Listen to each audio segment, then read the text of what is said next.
우주에서 가장 중요한 학생 여러분, 자, 이번 시간 여러분들과 일과 에너지 보존 법칙에 대해서 한번 생각을 해볼 거예요. 여기에 대해서 제가 어떻게 해줄 거냐면 전반적으로 전체적인 구조가 어떻게 되어 있나 하는 거에 대해서 여러분들한테 한번 정리를 해줄게요. 자, 그러면 논리는 이렇게 되겠죠. 우리는 아직까지 여러분들과 어떤 것들을 학습을 해왔냐면 일이라고 하는 걸 중심으로 해서, 그리고 우리는 일을 중심으로 해서 운동에너지, 위치에너지에 대해서 공부를 했어요. 그리고 또 하나 운동에너지, 위치에너지를 중심으로 해서 우리는 역학적 에너지 보존 법칙에 대해서 한번 알아봤었어요. 그렇죠? 그러면 이제 이거를 전체적으로 도대체 이게 어떤 계통으로 서로 어떻게 연결되어 있나 하는 거에 대해서 한번 확인을 해두면 여러분들은 이를 바탕으로 해서 에너지 보존 법칙을 이용을 해서 물체의 운동을 좀 더 효과적으로 이렇게 다룰 수가 있을 거예요. 자, 그러면 그 부분에 대해서 이제 한번 지금부터 한번 다시 한번 정리를 한번 해보죠. 자, 그러면 먼저 여기에 모든 시작은 뭐부터 시작이 되냐면 일이라고 하는 정의부터 시작을 했어요. 그래서 제가 여기다가 이렇게 W자로 이렇게 쓰고 이게 일이에요. 그러면 일에 대한 정의부터 다시 한번 생각을 해봐야 되는데, 일에 대한 정의는 어떤 식으로 표현이 됐었어요? 그죠? 일은 여러분들이 어떻게 생각을 하면 쉽냐면 여러분들이 지금부터 사고 실험을 할 준비를 해요. 자, 그러면 여러분들은 머릿속에서 여러분들 책상을 또는 여러분들이 현실에서 직접 책상을 힘을 가해서 한번 이동을 한번 시켜보세요. 그럼 틀림없이 여러분들은 일하는 게 될 거예요. 그리고 그거를 그대로 기호 처리를 하면 돼요. 그러면 일이라고 하는 거는 다음과 같이 이렇게 쓸 수밖에 없어요. 힘을 가해서 물체를 이렇게 이동시키면 되는 거예요. 근데 실제적으로 보게 되면은 힘이라고 하는 거는 이렇게 벡터였었어요. 그리고 여기 보면은 이동이라고 하는 이 변이도 실제는 벡터를 뜻하는 거예요. 그러면 우리가 벡터에다가 벡터를 곱해가지고 일이라고 하는 스칼라량이 나와야 돼요. 그럼 여기를 어떤 식으로 곱해줘야 돼요? 그렇죠? 여기를 우리가 스칼라 프로덕트로 곱해줘야 될 거예요. 다시 말해서 여기에다가 점곱으로 이렇게 표현을 해줘야 될 거예요. 자, 그러면 여러분들은 이렇게까지 이해를 했고, 그리고 또 하나 여기에서 어떤 생각을 할 수가 있냐면 우리가 저하고 같이 벡터라고 하는 걸 논할 때 우리가 A 벡터, 닷 B 벡터는 어떻게 쓸 수가 있었어요? 그렇죠? 그거를 똑같이 여기에다 적용을 시키게 되면은 여러분들이 지금 잘 알고 있듯이 어떻게 쓸 수가 있냐면 이쪽은 힘이니까 힘의 크기에다가 R이라고 하는 여기 길이의 크기에다가 여기는 코사인 세타라고 하는 여기는 이동거리예요. 코사인 세타 값을 이렇게 곱해주면 될 거예요. 다음과 같이 이렇게 표현할 수도 있어요. 그리고 또 하나 일에 대한 일반식에 대해서도 같이 공부를 해봤었죠. 일에 대한 일반식은 여러분들이 어떻게 쓰면 되는 거냐면 다음과 같이 이렇게 쓸 수가 있어요. 이쪽이 이동한 길이니까 여러분들은 여기 이동한 거리를 잘게 자를 거예요. 그리고 거기에다가 힘을 이렇게 다 곱해줄 거예요. 그리고 이쪽에 이동한 거리를 잘게 잘랐기 때문에 전체를 다 더해줄 거예요.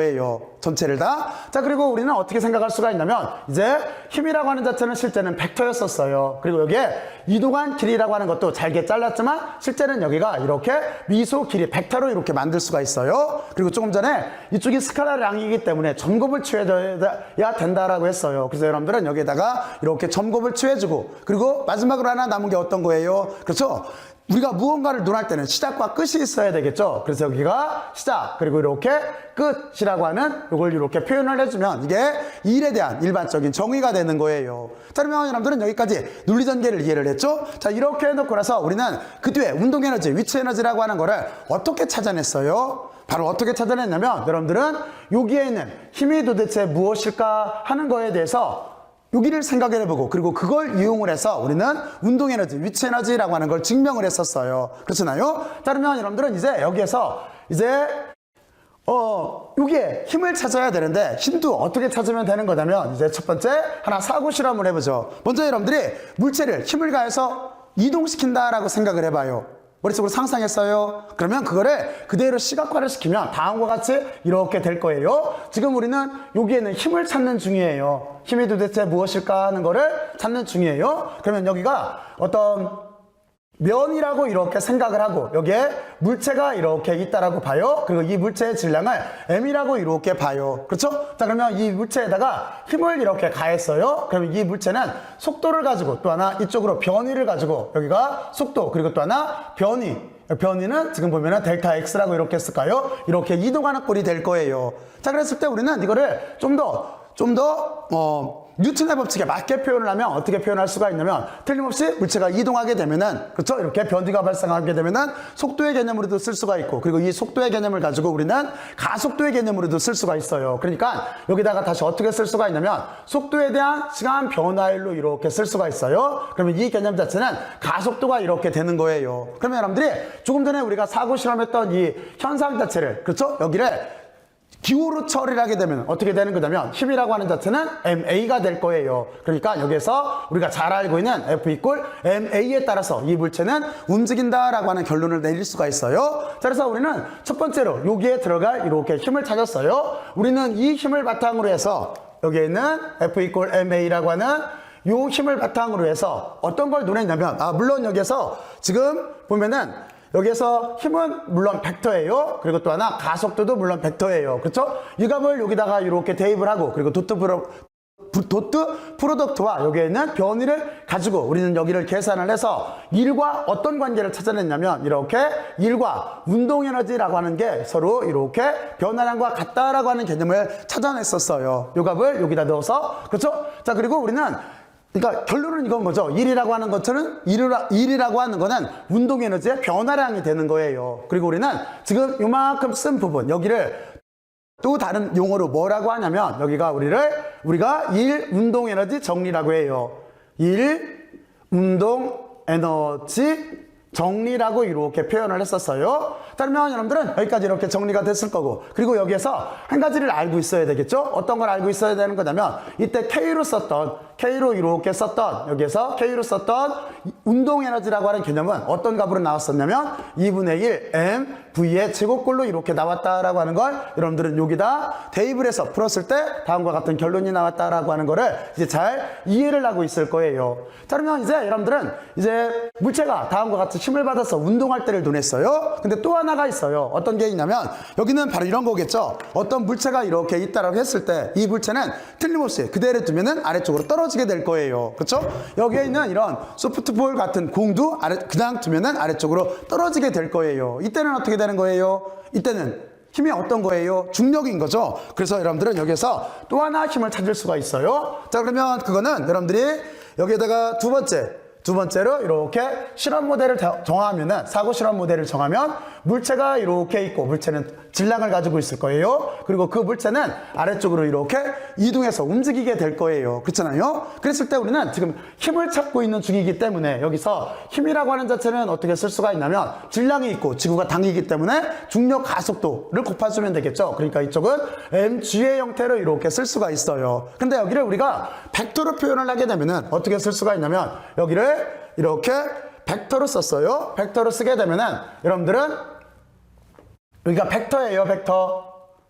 여기를 이렇게 벡터로 표현하게 되면은 지금 보면은 어떻게 돼요? 여기는 아래쪽으로 움직이고 있죠. 그래서 여기에 이렇게 마이너스가 이렇게 붙어줘야 돼요. 그리고 또 하나 지금 여기를 단위 벡터를 고려를 하면은 지금 Y축으로 움직이고 있어요. 그러니까 여기에다가 다음과 같이 이렇게 단위 벡터를 이렇게 고려를 해줘야 돼요. 그렇죠? 바로 우리는 요 값을 여기에서 찾은 이 힘을 여기에다가 대입을 해서 어떤 걸 찾았냐면 위치 에너지라고 하는 걸 정의를 했어요. 자, 그래서 이쪽으로 이렇게 넘어가서 여기를 보게 되면은 우리는 어떤 걸 정의를 했냐면 1과 위치 에너지를 기호를 U로 썼어요. 위치 에너지의 변화량 사이에는 여기에는 마이너스 부호가 이렇게 붙어요. 여러분들은 여기를 조심해야 돼요. 이렇게 붙는 결과가 나온다라고 하는 거를 바로 여기에는 힘을 대입을 해서 우리가 증명을 해봤어요. 그렇죠? 그리고 여기서 쓴 위치 에너지라고 하는 값, U라고 하는 값은 여기를 다시 이렇게 표시를 해줄까요? U라고 하는 위치 에너지, 여기는 지금 중력에 의한 위치 에너지예요. 중력 위치 에너지라고 쓸게요. 위치 에너지. 에너지라고 하는 거는 기호를 구별하기 위해서 여기다가 G를 이렇게 붙일게요. 이쪽은 어떤 값이 나왔냐면 여기가 mg y꼴로 이렇게 나온다라고 하는 걸 여러분들이 이렇게 알 수가 있었어요. 그렇죠? 요 값을 넣어서 대비했을 때, 자, 그러면 여러분들은 다음과 같이 이렇게 논리전개를 했고, 그리고 또 하나가 있었죠. 힘이라고 하는 거는 또 하나 어떤 게 있었었냐면 위치 에너지가 사실은 두 개였었는데 하나가 용수철이었었어요. 그렇죠? 자, 그러면 여러분들이 지금부터 또 한 번 사고 실험을 해봐요. 여러분들 머릿속에서 용수철을 하나 이렇게 만들어요. 수평면으로. 수직으로 만들면 중력의 영향까지 고려를 해야 돼요. 그러니까 여러분들은 용수철을 수평면 구조를 만들어야 돼요. 자, 그리고 용수철을 한번 밀어봐요. 그럼 용수철은 틀림없이 나를 밀 거예요. 자, 이번엔 여러분들이 용수철을 당겨봐요. 그럼 용수철은 여러분들을 틀림없이 평형점으로 가기 위해서 여러분들을 당길 거예요. 그렇잖아요? 바로 그 사고 실험을 그대로 시각화를 시키면 우리는 여기를 어떻게 그릴 수가 있냐면 여기에다가 세 번째 이렇게 할까요? 그러면 우리는 다음과 같이 이렇게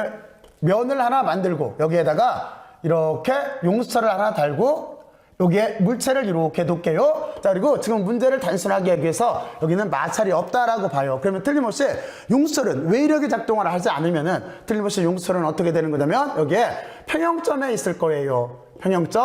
평형점에 이렇게 있으려고 할 거예요. 자, 그리고 나서 여러분들이 용수철을 이만큼 당겼어요. 용수철을 당기게 되면은 어떻게 돼요? 용수철은 여러분들을 당겨요. 그랬을 때 여러분들이 용수철을 이만큼 당겼어요. 그러면 용수철은 여러분들을 더 강하게 당기려고 할 거예요. 그래서 이거를 그대로 쓰면 이렇게 되겠죠? 어떻게 쓸 수밖에 없냐면 여기에 이렇게 스프링 포스라고 하는 거를 여기다 S를 붙일까요?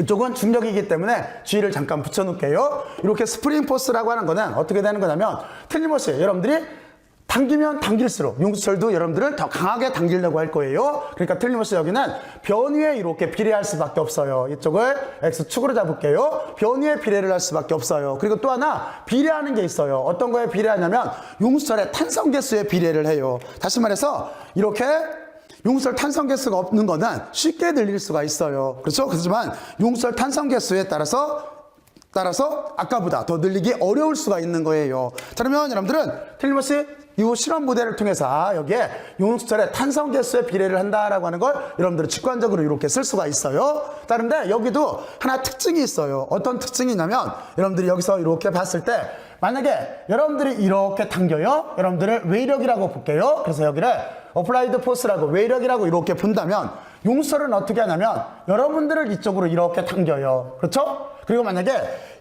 여러분들이 용수철을 이쪽으로 이렇게 민다라고 한다면 용수철도 평형점으로 가기 위해서 여러분들을 이렇게 밀게 돼 있어요. 그렇죠? 항상 평형점으로 가려고 움직이게 돼 있어요. 바로 그거를 우리가 복원력이라고 해요. 리스토링 포스라고 해요. 그래서 용수철에 대한 것도 여기에 실제는 마이너스가 이렇게 들어가져 있어야 돼요. 자, 그리고 여기를 우리가 벡터로 표시를 하게 되면 어떻게 되겠어요? 여기를 벡터로 표시를 해주고 이쪽이 X축이기 때문에 여러분들은 여기에다가 이렇게 단 벡터를 이렇게 고려를 해주면 되는 거예요. 그렇죠? 자, 그래서 여러분들은 여기에도 마이너스가 이렇게 들어가요.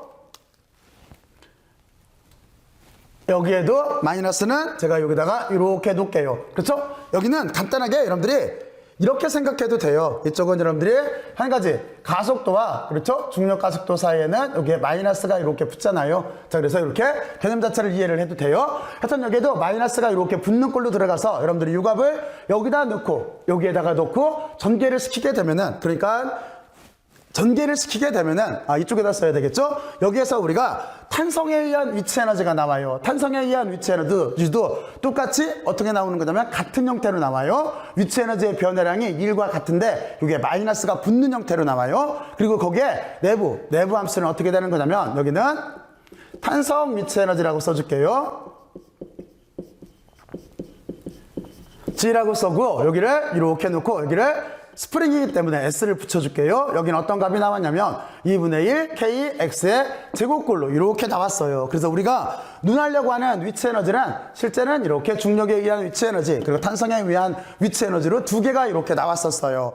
그러면 여러분들은 이제 여기까지 논리가 이해갔죠? 그러니까 여기에 있는 사고 실험 모델 하나, 둘, 세 개를 여기에다 대입을 하면은 여기에다가 이렇게 하나, 둘, 세 개를 여기에다가 대입을 하고 우리가 전개를 시키게 되면은 다음과 같이 운동 에너지 그리고 위치 에너지를 논할 수 있어요. 그리고 여러분들은 여기를 이렇게 간단하게 써서 1이라고 하는 자체는 운동 에너지의 변화량, 1이라고 하는 자체는 위치 에너지의 변화량. 그런데 여기에 마이너스가 붙어요. 다음과 같은 꼴로 우리가 증명을 했었어요. 자, 그러면 여러분들은 여기까지 논리를 잘 이해를 했겠죠? 자, 그리고 이제 여기서 한 가지를 더 생각을 해야 돼요. 어떤 걸 생각을 해야 되는 거냐면 실제 일이라고 하는 거는 어떤 거하고 같냐면 에너지하고 이렇게 같아요. 그러면 여러분들이 한번 해보면 돼요. 여러분들이 책상을 다시 한번 이동시켜 봐요. 그러면 틀림없이 여러분들은 일을 하는 건데 그런데 여러분들은 에너지를 잃게 될 거예요. 그렇잖아요? 바로 그렇기 때문에 일이 곧 에너지예요. 자, 그러면 이렇게 에너지 입장으로 써놓고 그리고 여러분들은 요값을 이쪽으로 넘겨줘요. 그럼 여기는 어떻게 될 수밖에 없냐면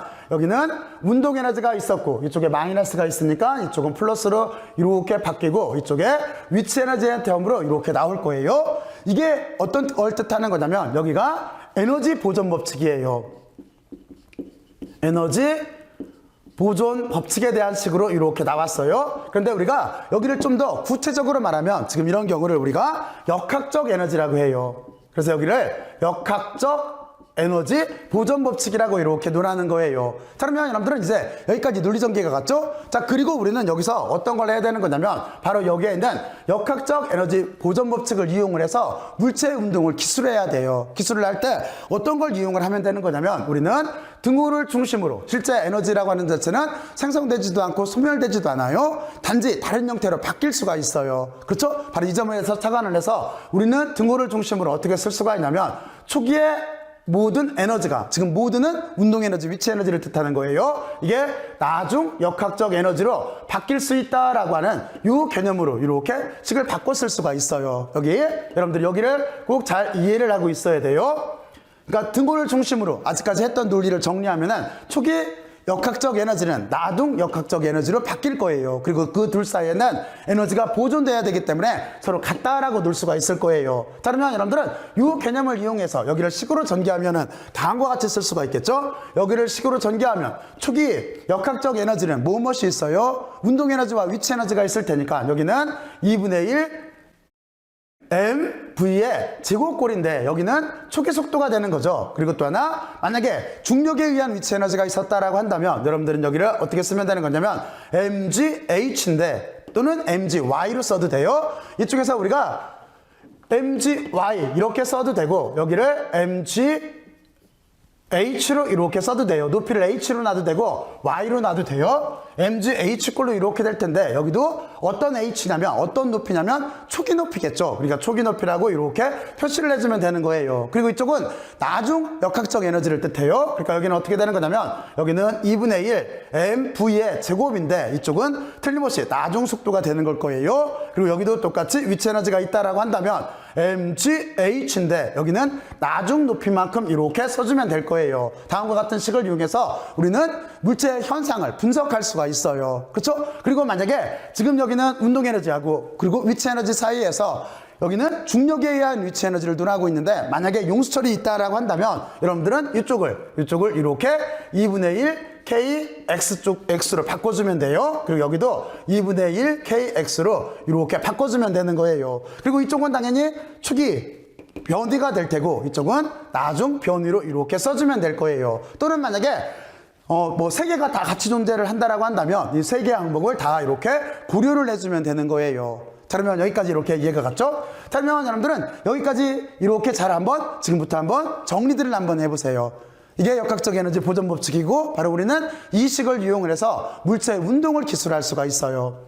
여기까지 정리들 했어요. 자, 근데 여기에서 한 가지를 더 고려를 해야 돼요. 어떤 걸 고려를 해야 되는 거냐면 이 일이라고 하는 정의에는 시간이라고 하는 개념이 포함되어 있지가 않아요. 무슨 뜻이냐면 여러분들이 다시 한번 사고 실험을 해봐요. 여러분들이 책상을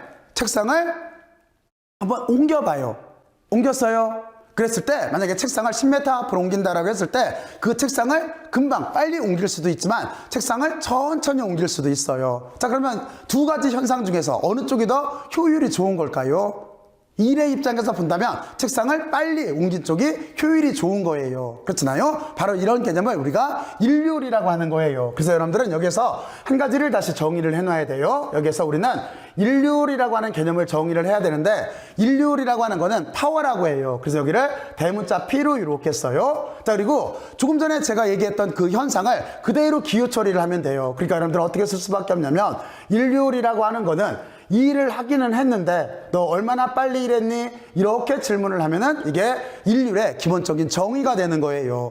여기 이해 갔죠? 바로 이렇게 돼요. 자, 그러면 여러분들은 여기까지 이렇게 해놓고 나서 여기서 또 한 가지를 생각할 수가 있어요. 어떤 걸 생각을 할 수가 있냐면 여기 이 일이라고 하는 거는 아까 좀 전에 얘기를 했을 때 여기에서 힘에다가 여기 이동한 길이를 곱하면 된다고 했죠. 이동한 변위를 이렇게 곱해주면 된다고 했어요. 자, 그래서 우리는 요 식을 다시 바꿔 쓸 수가 있어요. 어떻게 바꿔 쓸 수가 있냐면 우리는 여기 시간에 따라서 그리고 여기 이렇게 써놓은 다음에 일은 힘에다가 이동한 변위를 이렇게 곱해주면 되는 거니까 다음과 같은 꼴로 이렇게 쓸 수 있어요. 자, 그리고 여기서 한 가지를 생각을 해보면은 지금 힘이라고 하는 자체는 일정한 힘이에요. 그러니까 이거를 밖으로 빼서 쓸 수가 있어요. 그러면 여러분들은 이렇게 힘은 나올 테고 그리고 여기에 점곱이 있을 테고 그리고 시간에 따른 공간에 대한 변화로 이렇게 쓸 수가 있어요. 자, 그러면 이만큼 부분은 무슨 뜻이에요? 여기는 이 뜻인 거죠. 예를 들어서 100m 달리기를 생각을 해봐요. 100m를 제가 달렸어요. 내가 달렸을 때 만약에 뭐 13초가 걸렸다고 해봐요. 근데 100m를 치타가 달렸어요. 뭐 3초가 걸렸다고 해봐요. 그럼 누가 더 빠른 거예요? 이게 바로 그 뜻이에요.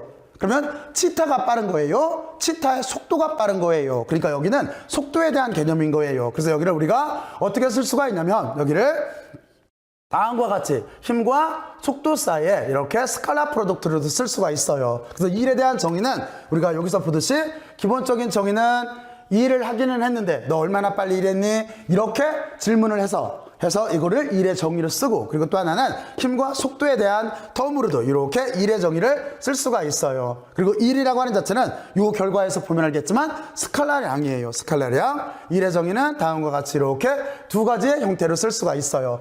자, 그러면 여러분들은 여기까지 잘 이제 이해를 했을 거고, 이제 여기서 한 가지를 더 논해 봐야 돼요. 어떤 걸 논해 봐야 되는 거냐면 단위도 고려를 해 봐야 되겠죠. 단위는 어떻게 되는 거냐면 일이라고 하는 단위는 줄이에요. 줄. 여러분들이 열의 일당량이라고 하는 실험을 해서 에너지라고 해서 열을 처음으로 정의를 했던 그 줄, 바로 그분을 기념하기 위해서 단위를 줄로 써요. 자, 그러면 여기 일의 정의가 줄이기 때문에 운동에너지라고 하는 것도 단위가 이렇게 줄이에요. 여기는 운동에너지예요. 그리고 이만큼이 일 운동에너지 정리예요. 자, 그리고 그러니까 여기 얘가 운동에너지예요. 에너지 단위가 줄이에요. 자, 그리고 여러분들은 이쪽으로 이렇게 넘어오면은 위치 에너지도 여기가 단위가 이렇게 줄이에요. 자, 그러면 여러분들은 나머지도 이렇게 잘 이해를 했을 거고, 자, 그리고 이쪽으로 써보면은 이제 일률에 대한 단위까지만 알아보면 되는데, 일률은 어떻게 되겠어요? 요 식에 써보면은 일은 단위가 저쪽에서 줄이라고 했어요. 그러니까 여기는 줄이 이렇게 될 테고, 여기는 시간이니까 줄 퍼 초로, 줄 퍼 세크로 이렇게 될 거예요. 근데 우리가 일상생활에서는 여기를 줄 퍼 세크 또는 줄 퍼 초 이렇게 부르지를 않고 여기를 뭐라고 쓰냐면 이렇게 W라고 하는 기호를 쓰고, 읽을 때는 여기를 와트라고 읽어요. 와트. 여러분들이 잘 알고 있겠지만 1차 산업혁명을 이끌 때, 1차 산업혁명이 만들어질 때 그때 중요한 역할을 했던 게 증기기관이라고 하는 거였었어요. 그래서 그 증기기관이라고 하는 거를 왜 그게 실생활에 도입이 될 수가 있었다면, 그 당시에 많은 물리학자들이 열적 현상을 많이 연구를 해서 잘 알고 있었어요. 그래서 그거를 기관에다 접목을 시킨 거예요. 그래서 여기에 있는 와트라고 하는 부분이 그 증기기관을 개선을 시켰어요. 그렇죠? 그래서 여기에 그 공원을 바탕으로 해서 이렇게 단위로서 이름이 남은 거예요. 그래서 여기를 우리가 읽을 때 와트라고 해요. 와트. 자, 그러면 여러분들은 다음과 같이 이렇게 일과 에너지 보존 법칙에 대해서 한번 생각을 해봤어요. 그러니까 여러분들은 꼭 일이라고 하는 걸 중심으로 일에 대한 일반식을 찾고, 이 일반식에서 여러분들은 힘에 대해서 꼭 한번 생각을 해보고, 그리고 이걸 바탕으로 해서 운동에너지 그리고 위치에너지를 증명을 해보고, 그리고 또 하나 일과 운동에너지의 변화량, 일과 위치에너지 사이의 변화량을 꼭 한번 눈해보고, 이걸 바탕으로 다시 또 한번 역학적 에너지 보존 법칙에 대해서 생각을 해보고, 그리고 우리가 등호를 중심으로 초기 역학적 에너지는 나중 역학적 에너지와 같다라고 하는 이 보존 법칙을 이용을 해서, 여기는 요식을 이용해서 지금부터 뭐를 해야 되겠어요? 맞아요. 여기를 반드시 이제 문제에 적용을 시켜서 정말로 어떻게 되나 하는 거를 여러분들이 꼭 한번 구해봐야 돼요. 그리고 또 하나, 문제를 막무가내로 풀지 말고 지금 제가 얘기했던 이 부분에 대해서 꼭 한 번 정도는 심도 있게 생각을 해봐야 돼요. 그렇죠? 이게 물리학이에요. 공식을 외워서 뭐 계산기를 탑계산해서 쓰면 안 돼요. 여러분들은 꼭 한번 여기를 정확한 논리를 이해하고 있어야 돼요. 자, 그러면 틀림없이 여러분들은 잘 할 거라고 믿고, 자, 이제 여기까지 열심히들 들어서 고맙고 수고들 많이 했어요. 수고들 했어요.